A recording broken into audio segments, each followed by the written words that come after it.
जैसा कि मेरा ये YouTube पे पहला वीडियो है, मैं आप लोगों को यहाँ क्लास 11 और 12 के फिजिक्स सब्जेक्ट के शॉर्ट समरी देना चाहता हूँ चैप्टर वाइज। तो स्टार्टिंग करते हुए मेरा पहला चैप्टर है, क्लास 12 से ही स्टार्ट करूँगा। पहला चैप्टर है इलेक्ट्रिक चार्जेस एंड फील्ड। इसकी मैं शॉर्ट समरी देने जा रहा हूँ। तो सबसे पहला पॉइंट है इसमें इलेक्ट्रिक चार्ज। इलेक्ट्रिक चार्ज क्या होता है? तो इलेक्ट्रिक चार्ज जो है एक इंट्रिंसिक प्रॉपर्टी होता है मैटर का। मैटर बोले मतलब कुछ भी मटेरियल, उसका एक इंट्रिंसिक प्रॉपर्टी होता है चार्ज, जिसके चलते ये प्रोड्यूस करता है और एक्सपीरियंस करता है इलेक्ट्रिक एंड मैग्नेटिक इफेक्ट। अब कंडक्टर है, सेकेंड पॉइंट है कंडक्टर एंड इंसुलेटर क्या होता है? तो दो सब्सटेंसेस जो अलाउ करे अपने से इलेक्ट्रिसिटी को गुजर जाने को, उसको कंडक्टर बोलेंगे, और जो ऑफर करे high resistance to the passage of electricity उसको इंसुलेटर बोलेंगे। Example plastic rod and nylon. और कंडक्टर के एग्जांपल हो गया metal and the earth. Transference of electron is the cause of frictional electricity. Transference, electron का transfer ही frictional electricity का कारण बन जाता है। अब है additivity of charge. Charges are scalar and they add up like real number. मतलब कि एग्जांपल से समझिए, एक 2 कूलम चार्ज है, एक -1 कूलम चार्ज है, दोनों को ऐड कर दीजिए तो नेट चार्ज हो जाएगा 1 + 1 कूलम। अब conservation of charge. The total charge of an isolated system is always constant, can remain conserved, that is initial and final charge of the system will be same. Quantization of charge. Charge हमेशा discrete form में होता है rather than continuous value, इसलिए ये इसको हम बोलेंगे कि चार्ज जो है क्वांटाइज्ड होता है। Mathematically charge on an object U = ± anywhere N integer E is an charge on electron. जब भी कोई फिजिकल क्वांटिटी रिजेक्ट करता है डिस्क्रीट पैकेट में rather then in continuous amount, तो क्वांटिटी को बोलेंगे कि ये क्वांटिटी क्वांटाइज्ड है, हेंस इसलिए चार्ज को भी बोलेंगे ये क्वांटाइज्ड है। यूनिट्स ऑफ चार्ज दो तरह का यूनिट होता है, SI unit, CGS unit. SI unit coulomb होता है, सीजीएस यूनिट इलेक्ट्रोस्टैटिक यूनिट होता है या इलेक्ट्रोमैग्नेटिक यूनिट होता है। Electrostatic unit ESU of charge हो गया और stat coulomb stat C. Electromagnetic unit EMU of charge हो गया और ab coulomb ab. 1 ab coulomb equal to 10 coulomb और 1 coulomb equal to 3 × 10⁹ stat coulomb. ये कूलम्स लॉ। अब कूलम्स लॉ क्या बोलता है? It states that the electrostatic force of interaction और रिपल्सन, अट्रैक्शन या रिपल्सन का जो इलेक्ट्रोस्टैटिक फोर्स है, या फोर्स ऑफ अट्रैक्शन और repulsion acting between two stationary object, दो को स्टेचू ऑब्जेक्ट में जो एक्ट करता है, एग्जिस्ट करता है, वो दिया जाता है F = 1/4πε0 Q1 Q2/r², where Q1 and Q2 are the stationary point charges and R is the separation distance between them in air or vacuum.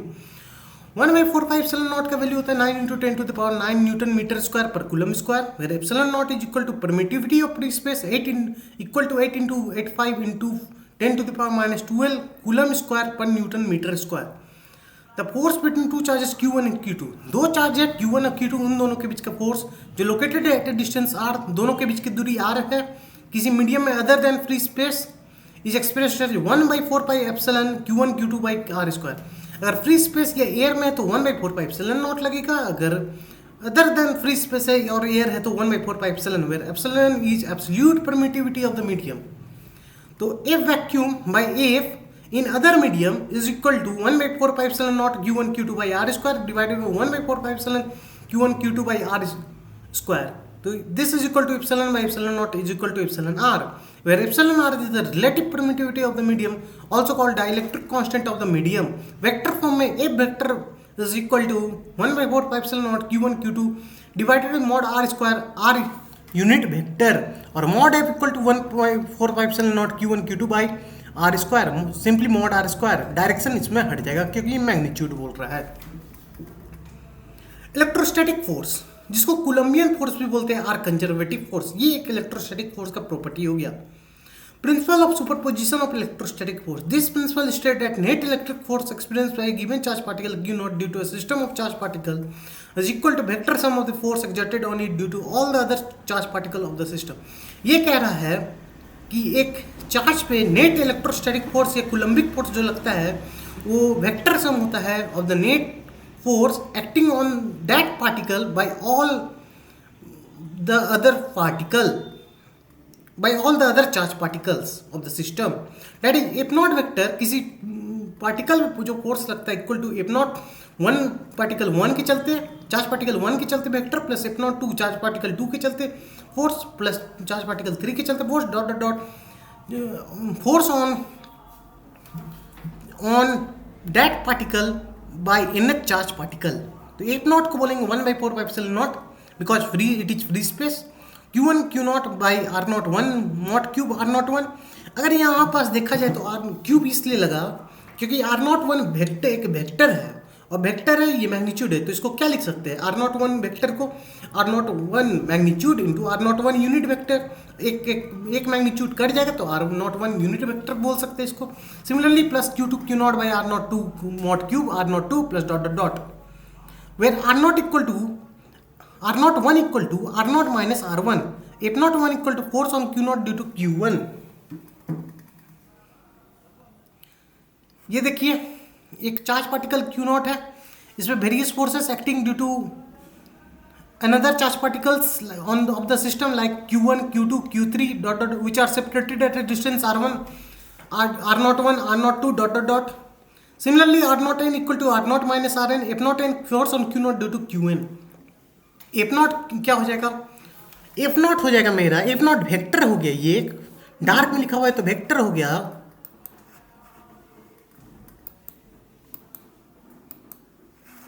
Dark में लिखा हुआ है तो वेक्टर हो गया.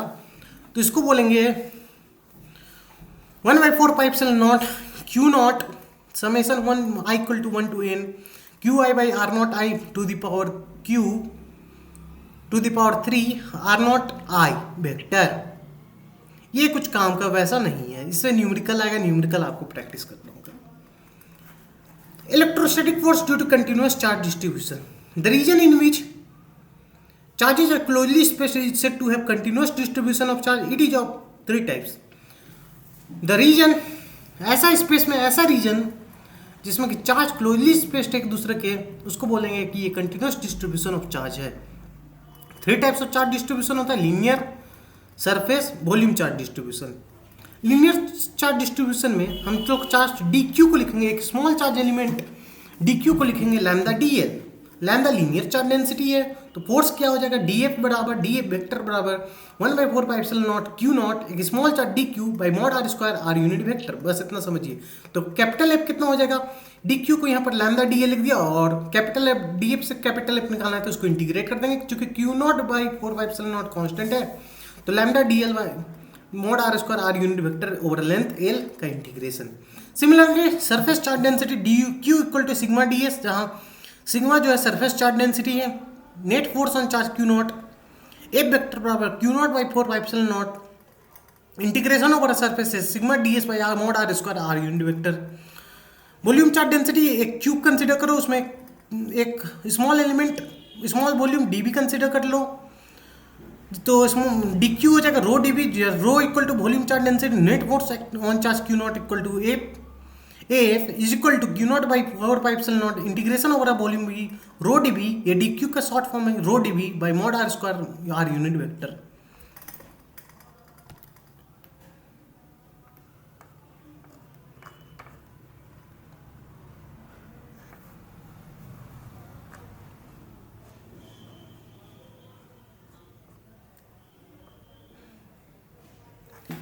Electric field intensity.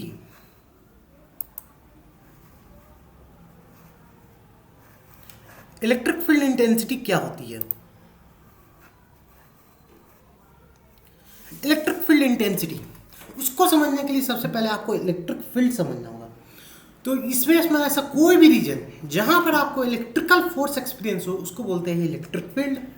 तो इलेक्ट्रिक फील्ड इंटेंसिटी क्या हो जाएगा? तो इलेक्ट्रिक फील्ड इंटेंसिटी और electric field strength at any point on electric field due to a source charge. एक सोर्स चार्ज के चलते, एक मेन चार्ज के चलते define as the force experience by the unit positive test charge placed at that point without disturbing the source charge. तो electric field intensity और electric field strength at any point on an electric field due to a source charge defined as the force experienced by a unit positive charge placed at that point without disturbing the source charge. और इसका formula होता है electric field intensity E vector बराबर, it is a vector quantity, तो इसका formula होता है E vector बराबर लिमिट क्यू नॉट, एक टेस्ट चार्ज है tending to zero, F vector by Q nought. Q nought tending to zero मतलब Q nought test charge Q nought must be small so that it does not produce its own electric field. ऐसा unit of electric field intensity is Newton पर coulomb and it is a vector quantity. जैसा कि मैंने बताया electric field intensity due to a point charge के चलते अब देखेंगे. तो electric field intensity at point P, इस पॉइंट पी पे एक पॉइंट चार्ज क्यू के चलते क्या हो जाएगा, is equal to E vector बटा क्यू नॉट. तो एक पॉइंट चार्ज क्यू नॉट होगा और E vector divided by Q nought, तो 1/4πε0 Q nought Q by mod R square R unit vector. Q nought cancel हो जाएगा तो बचेगा 1/4πε0 Q by mod R square R unit vector. Magnitude देखेंगे तो R unit vector हट जाएगा तो बचेगा ई वेक्टर का magnitude 1/4πε0 Q by R square. इस रिजल्ट में देखेंगे, इस इक्वेशन में हम लोग पाएंगे कि अगर Q ग्रेटर देन जीरो है मतलब पॉजिटिव चार्ज है तो E is directed away from the source charge. On the other hand if Q is negative less than zero that is negative charge then E is directed towards the source charge.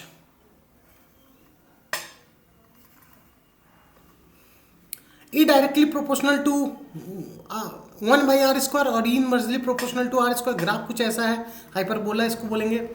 अब electric field to a system of charge same as in the case of electrostatic force, here we will apply principle of superposition. Principle of superposition बोलता है कि net electric field किसी भी point पे is the vector sum of electric field due to all other charges. तो E vector बराबर E1 vector plus E2 vector plus E3 vector plus dot dot dot En vector. E vector बराबर 1/4πε0 summation I1 to n charge होगा तो Q I by mod R I square R I unit vector. ये diagram है, उसको देख लीजिएगा आप लोग. इलेक्ट्रिक फील्ड लाइंस क्या होता है? Electric field lines are a way of pictorially mapping the electric field around a configuration of charges. मतलब एक प्लस क्यू चार्ज एक माइनस क्यू चार्ज है, इसका पिक्टोरियल रिप्रेजेंटेशन करेंगे, इसकी इलेक्ट्रिक फील्ड की, इसके चलते इलेक्ट्रिक फील्ड जो होगा उसका पिक्टोरियल रिप्रेजेंटेशन करेंगे, उसी को बोलेंगे electric field lines. This line start on positive charge and and on negative charge. ये इलेक्ट्रिक फील्ड लाइंस कैरेक्टरिस्टिक हो गए and the tangent on this lines eight any point gives the direction of field at that point. तो plus Q के चलते बाहर जाएगा electric field lines, minus Q के चलते अंदर आएगा electric field lines. Plus Q है तो रिपल्सन होगा तो बाहर जाएगा सब electric field lines. Minus Q plus Q है तो अट्रैक्शन होगा तो अट्रैक्शन के चलते प्लस क्यू से निकलेगा माइनस क्यू की तरफ जाएगा electric field lines. Electric dipole,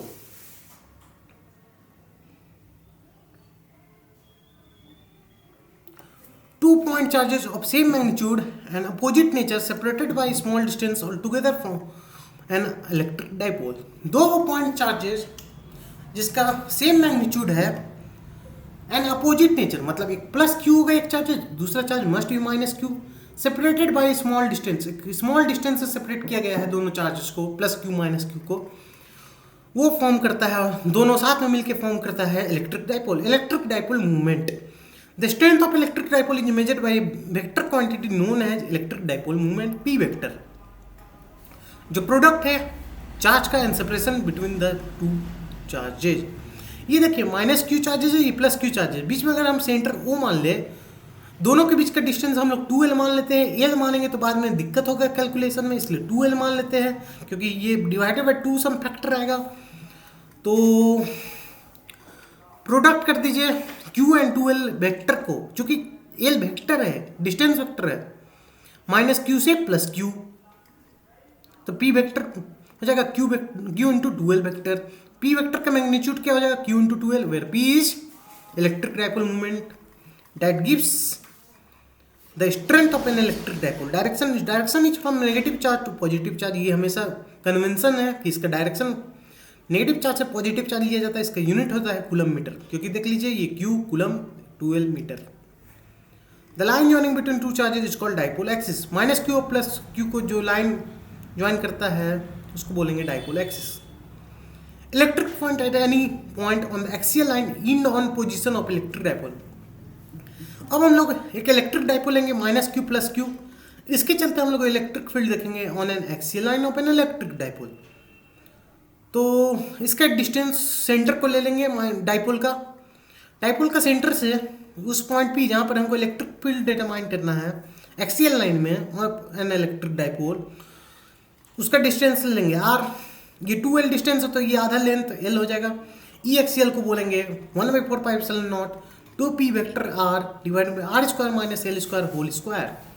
ये डिराइव करने से आएगा, ये यहाँ पर नहीं दिया हुआ इसलिए मैं नहीं बता पाऊँगा, सॉरी, लेकिन मुझे आती है, वैसे कोई दिक्कत की बात नहीं होना चाहिए।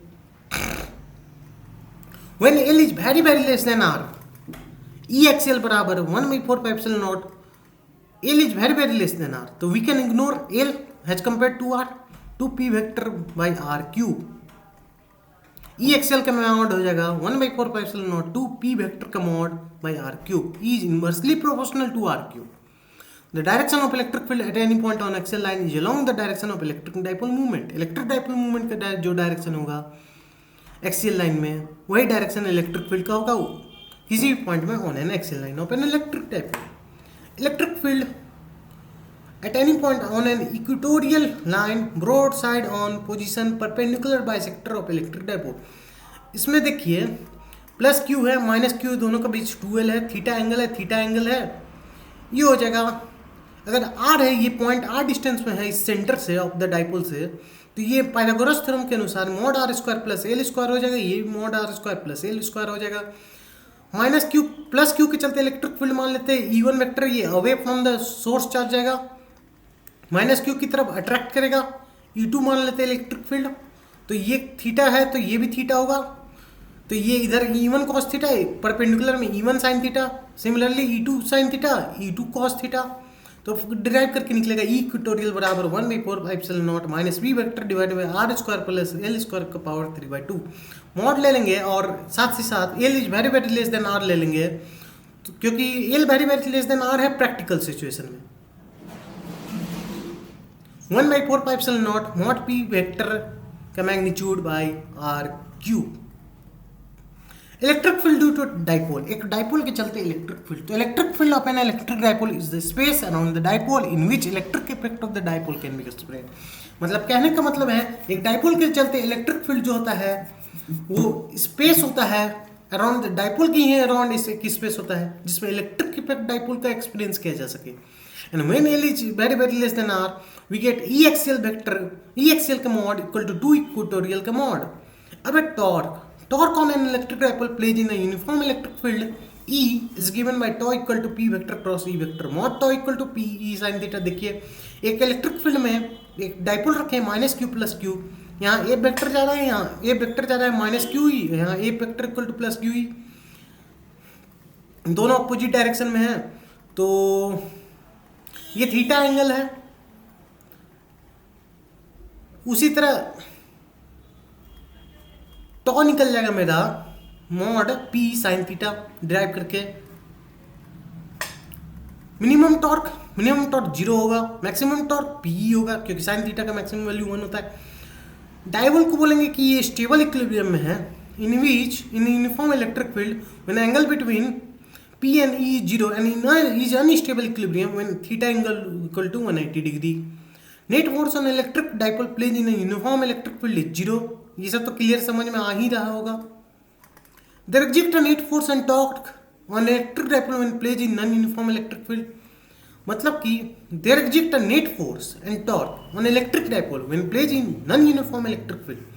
Work done in rotating the electric dipole from theta 1 to theta 2 is W equal to P cos theta 1 minus cos theta 2। Potential energy of electric dipole when it rotates from theta 1 equal to 90 degree to theta 2 equal to 0, U equal to P cos 90 minus cos 0 cos theta